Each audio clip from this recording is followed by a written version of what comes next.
আর্জেন্টিনার ইতিহাসে সবচেয়ে কষ্টের দিনটা এসেই গেল। আকাশী নীল জার্সিতে লিওনেল মেসির বিদায় ঘণ্টা বেজেই গেল। ভাবতে পারেন একজন সমর্থক হিসেবে দেশের মাটিতে মেসিকে আর দেখা যাবে না।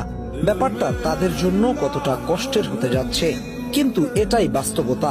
আগামী 5 সেপ্টেম্বর ভেনেজুয়েলার বিপক্ষে দেশের মাটিতে নিজের শেষ ম্যাচটা খেলতে মাঠে নামছেন বিশ্বসেরা ফুটবলার লিওনেল মেসি। ম্যাচটি অনুষ্ঠিত হবে আর্জেন্টিনার রাজধানী বুয়েনোস আয়ার্সে।